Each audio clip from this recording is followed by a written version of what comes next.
திரைப்பட பாணியில் ரயில் பயணிகளை ஏமாற்றி வந்த போலி டிக்கெட் பரிசோதகர் கையும் களவுமாக கைது செய்யப்பட்டார். சிக்கியது எப்படி பார்ப்போம். கார்த்திக் கவுண்டமணி நடிப்பில் வெளியான உள்ளத்தை அள்ளித்தா படத்தை பார்த்திருப்போம். அதில் டிடிஆர் வேடம் போட்டு வரும் கவுண்டமணி ஊரை விட்டு வந்த கார்த்திக் டிக்கெட் எடுக்கவில்லை என கூறி அவரிடம் இருந்த பணத்தை மொத்தமாக மொட்டையடித்து விடுவார்.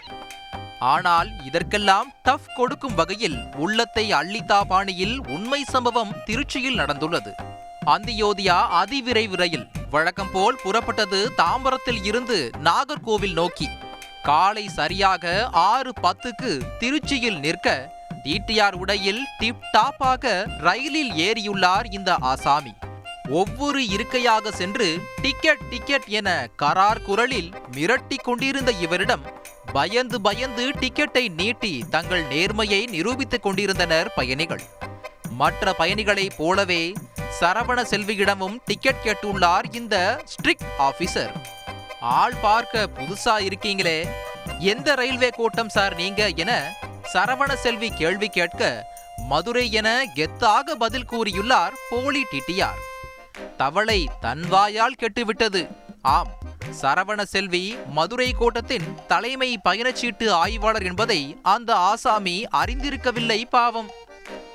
சரவண செல்வி அடையாள அட்டையை கேட்க அம்பலப்பட்டு விட்டார் போலி டிடிஆர். அவ்வளவுதான். ரயில் மதுரை ரயில் நிலையத்தில் நின்றதுதான் தாமதம். ரயில்வே பாதுகாப்பு படையினர் அலேக்காக தூக்கிச் சென்று விட்டனர் போலி டிடிஆரை. விசாரணையில்தான் தெரிந்தது பிடிப்பட்ட நபர் கேரள மாநிலம் பாலக்கோட்டைச் சேர்ந்த மணிகண்டன் என்பது.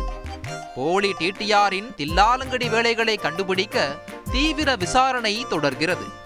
இனி உண்மையான டிடிஆரே வந்தாலும் அவர் டிக்கெட்டை பரிசோதனை செய்வதற்கு முன்னர் முதலில் அவர் உண்மையிலேயே டிடிஆர் தானா என்பதை பரிசோதனை செய்ய வேண்டுமென புலம்பி சென்றனர் பயணிகள்.